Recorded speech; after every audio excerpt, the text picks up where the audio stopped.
Well, hello, hello, hello. Welcome to the Tao Manifesting Tarot, the most unusual, the most critical, the most cogent, focused tarot slash metaphysical reading on the internet, or very likely anywhere. Glad to have you on board. Time is not something that money can buy. So for you to check in, to invest a part of your day, a part of your time, a part of your life, thank you very much. Let's make it worthwhile for you. So, is the tarot manifesting reading different from all others? Well, first of all, I focus on tarot, but from a different perspective. I've done tarot for over 20 years. In that time, I have found from my personal point of view, tarot really has no value particularly at all. It doesn't predict anything. That's what people go to tarot for. Oh, let's see in the cards. Let's see in the cards. Tarot is frequency in a visual image. Frequency is everything. Frequency is energy. Frequency is life. So I have found that tarot, after 20 years of doing this, tarot is the science of potential, your potential, your potential, not the cards, not something else, your potential to manifest, to make pictures inside your head for you, literally, to use your imagination as your kryptonite. If you're familiar with that term, it's powerful juju. And so, because of that, I look at tarot very differently. It is the destination of our reading, but it's not necessarily how we're going to get there. Okay, it's like let's say you're subway waiting for a train. You have a ticket. Subway rolls up and stops. Does your ticket enable you to get on this subway? It may or may not. Likely it does, but it may or may not. If you choose to get on the subway, how far do you go? That's up to you. That's your potential. That's the same thing here with the tarot. It's a very serious way to figure out what energy would be optimal for you at this time.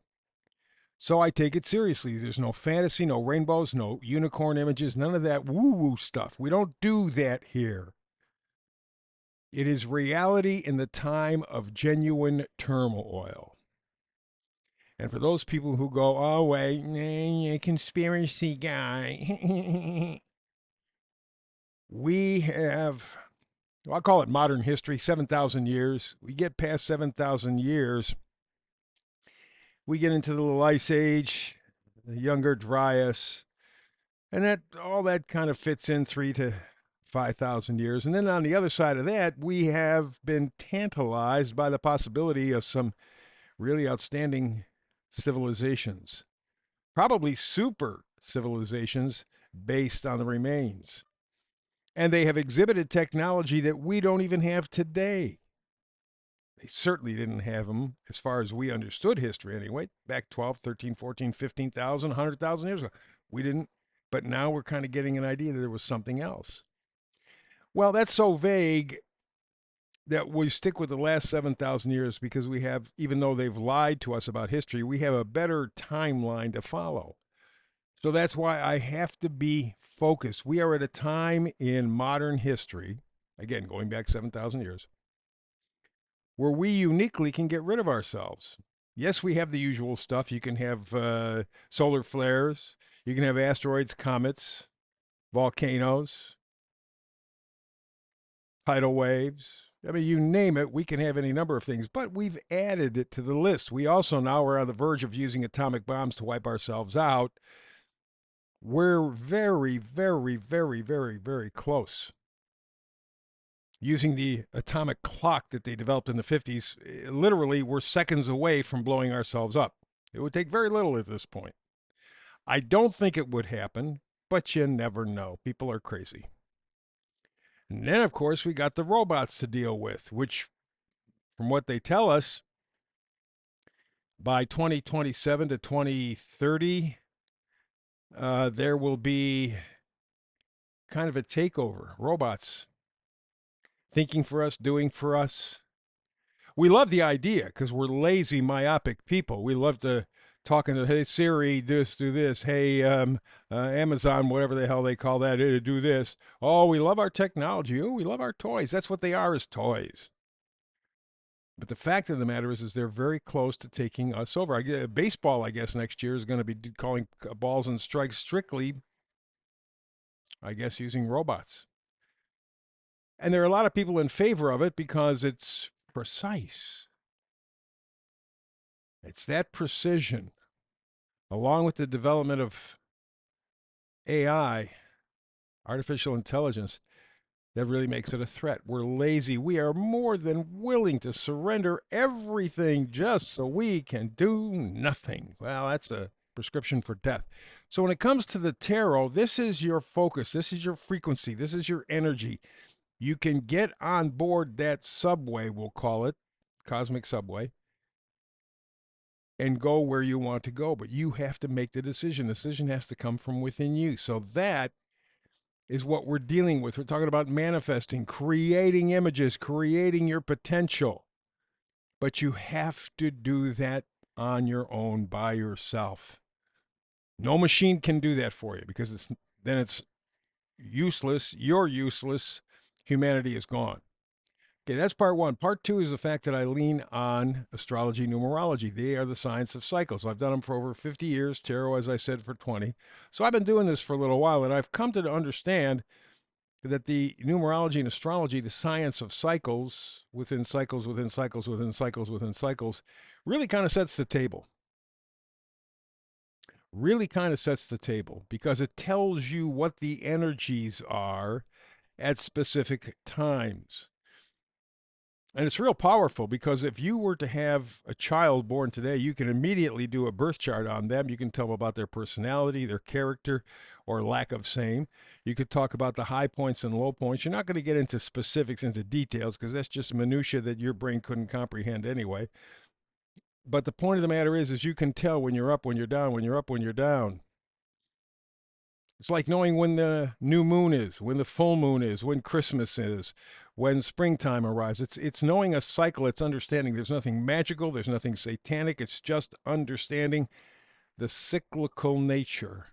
Now, they've called it satanic. They've called it evil so that you didn't tap into it. Because if you did, that would give you an advantage. The advantage is you go, oh, I get it. Now I know what kind of energy I'm dealing with. It could be the Declaration of the United States, 1776. There were two planets, Pluto and Uranus, in the exact same spot they are now. Well, about a year ago, exactly. And what do we have in the Declaration of Independence? We declared our freedom, our independence. We evolved. Pluto is evolution, Uranus is revolution. You put the two together, boom, you got it. In fact, a few years after that, French had their revolution. Take a look at what's going on in the world. People are in the early stage of revolution. I think it's going to get deeper, wider, and more intense. But they're doing it to evolve the Pluto energy. We got to have a better society. In the Civil War, Neptune was in the same spot it is right now. We think, or been taught, Civil War was all about slavery. It had nothing to do with it. It had to do with the bankers, the Jewish bankers, the European Jewish bankers who were trying to get hold of the United States, had been trying since the very beginning and had not yet succeeded. Lincoln stood in their way. They assassinated him. In fact, he said in one of his speeches, the South is problematic, but we can work that out. My real enemy, the bankers in the North. And in fact, European bankers included Britain, France, Spain, Germany. They all supported the South because they wanted the United States to break up. You break it up, it's easier to take over. That was the point. And so you take a look at America today, because Neptune takes about 165 years or so. So where Neptune was during the Civil War, it's in the same place now. Where are we in our country? Virtually civil war. You see how the energies are the same? So with that, we step forward. Before we do that, however, and I begin with astrology, let's talk about my my email, tau-tarot at proton.me, Tarot at proton.me. Feel free to write anything. We like you, we hate you, you think you're crap, we think you're good. Whatever you want to write, it's okay, it's perfect. I'm not going to censor. I just want communication. Hopefully positive, hopefully productive. And up to this point, pretty much about 95, 6, 7%. A lot of people. Thank you. You appreciate the effort. I appreciate your response. So tau-tarot at proton.me. Okay, so let's get to it. I said we were going to do astrology. Let's do it. It's called Astrologic. We tie in American history with astrology to try to get, as I just did, a better understanding. Okay, the energies of the American Revolution, along with the Civil War, over the last 5 years have been hitting America square, and take a look at what turmoil we're in. So when I started this a couple of months ago, I came to find out that the history of the United States of America basically boiled down to the European Jew bankers trying to destroy the New World, trying to destroy the colonies, trying to take over America. That's what it's all been about. They did it in 1913 with the Federal Reserve, which I take as a critical year in America because that's when we were sold out. That's when America was no longer America. World War I, World War II was to set us up for that. I think they believed World War I was going to accomplish their goals. It didn't, so they had to come back for World War II. They set that up. In fact, here's an amazing thing. Every war, every recession, every depression in American history has been in some way initiated by the bankers. Control. We're dealing with the same stuff today. So we're now down the road a piece from the revolution. We're looking at the years 2010 to 2015, the time when they tilted the gaming table. Oh, yeah, you thought you were playing an honest game. Remember, you were in Vegas. They're cheating you, but you don't know it. So between 2010 and 2015, we just came through the fiasco, the dot-com bubble. The economy was destroyed. So it was stabilized. It wasn't inflating, wasn't particularly deflating. The air was just out of it. They said the unemployment rate had dropped. We now find out that those numbers were fake. They were doing the same thing they do with the COVID numbers. They were cherry picking. Interest rates were lower. That doesn't mean anything. The Fed, anytime it needs more money, it inflates the economy. The Fed is a joke. The Fed is a scam. Henry Ford said, if you knew how the banking industry worked, Henry Ford, man, Ford Motor Company, he said, if you knew how the banking system worked, you would come and hang us in the morning. It's fake. They just print this shit out of nowhere and then charge us interest on this stuff that's in paper. It's crazy. So there were fake unemployment numbers, fake interest rates. And whenever we get into any kind of an economic sticky situation, we always go to war. Obama, no different. There was the issue in Iraq and Cuba, the Iran nuclear deal. Oh, what are we talking about these days again? Iran and nukes.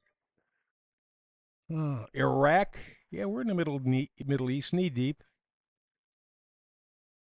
That's the deal. They set this whole thing. That's like I said, they tilted the gaming table. We didn't know.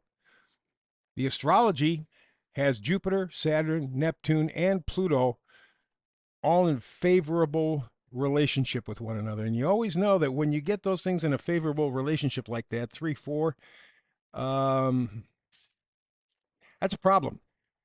And they were all in water signs. So from 2010 to 2015, people were panicked, scared shitless, frankly, and they were happy that they weren't taking the financial hits, or apparently weren't taking the financial hits. The 2008 dot-com bubble was a huge transfer of wealth. The rich became much richer, and the middle class much poorer. Didn't recognize it, but that's what was going on. And again, exacerbating the situation, we go to war because there's a lot of profit in war. Bankers love wars. Ooh, man, they love wars. Now, we talked about Jupiter, Saturn, Neptune, and Pluto, but the odd man out was the planet Uranus. It had a tough aspect to Jupiter. Jupiter expands. Uranus wants to run free. Well, when they're in a tough aspect like that, you have a tendency of not feeling so free. You're feeling rather restricted. And that's what was happening to people 2010, 2015. They had just gotten over the dot-com bubble. They didn't know that there was another issue coming up very, very shortly in a few years. But at this point, they could catch their breath. But they knew they were losing ground. At the same time, they felt like they could do nothing about it. And so because of that, we had lots of emotion, very little thinking, and feeling very restricted. Yeah, it was a tough situation. And we didn't fully understand. We have just begun to comprehend. That's a good thing. Slow, but sure. So now we have the meme of the day. And you take a look at these are things that fall into this scam 2010, 2015. We got the fires. Remember how they were raging at the beginning of the summer all over the place? Took satellite photos, and these were individual fires. This was not an act of nature. This was an act of man. This was a way, you see a whole bunch of these up in Canada. This was a whole way for the Canadian government, that Mark Carney guy, you know, the World Economic Forum asshole.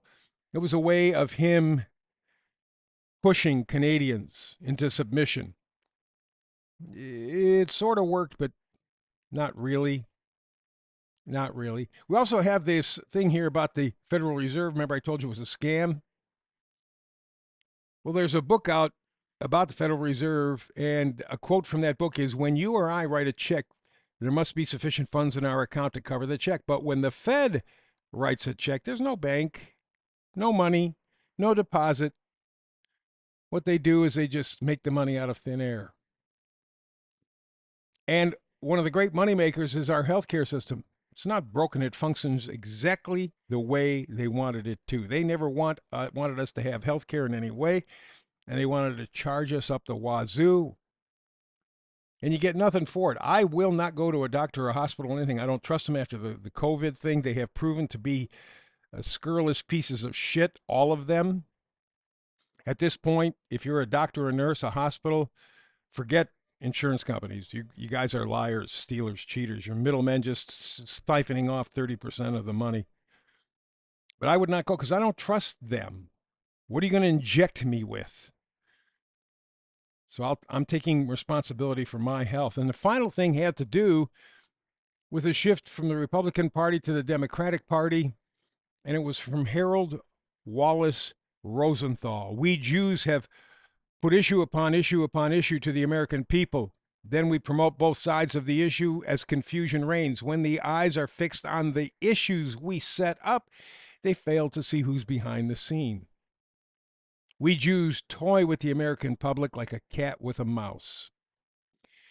I think that just about says it all. How about you? Let's go to the missing link. Here we have an Australian Senator, Malcolm Roberts, who talks about the climate agenda. He says it's all about control, wealth transfer. And from we the people to globalist corporations, that's where the money goes. Investment funds, banks, all aligned with the billionaires and the UN. Right on target, Malcolm Roberts. The Aussies are getting it. And to add a little fuel to that fire, we have astrophysicist and geoscientist Dr. Willie Soon, who argues that CO2 is the gas of life, challenging the narrative that it is harmful and causes global warming, hurricanes, all kinds of issues. He says it's nonsense. Stop and think about it. More CO2 in the air, the more plants grow. This is not a negative thing, but we've been sold a line of bullshit and we've gone for it hook, line, and sinker. Let's go to the tarot. We're running close on time. 8 of Cups. He's walking away. He's burning bridges. He's no turning back. He's something. Cups are things that we're emotionally connected to. He says, yeah, I love it. I thought I did, but not anymore. And so we go to the 3 of Pentacles. He is going to have to learn teamwork, first with himself, the different parts of himself, and then learn new skills. Now, he can do that with others. He can start to work on himself. That would probably be the best bet. Depend on you first. And then the 2 of Wands. 2s are always decisions. He's going to look for originality, personal power. He wants fairness in his life. I know it's not going to be perfect. I get it. Life is not perfect. but damn it, it can be fair. And you begin with yourself. Eight of Cups, walking away from the bullshit, deciding that you're going to learn new skills, that you're going to get into a friendly situation with the other parts of yourself to get into people who are similar. And then the Two of Wands, make the decision to develop your personal power. That's all we got. That's all we got. And in fact, that is all we got. We're out of time. Thank you for visiting with me. I realize time cannot be purchased. Money doesn't buy more time. Thank you for investing with me. Also, please invest in the podcast. Like and subscribe. Like and subscribe. Between now and the next time you and I do tarot together, peace and blessings.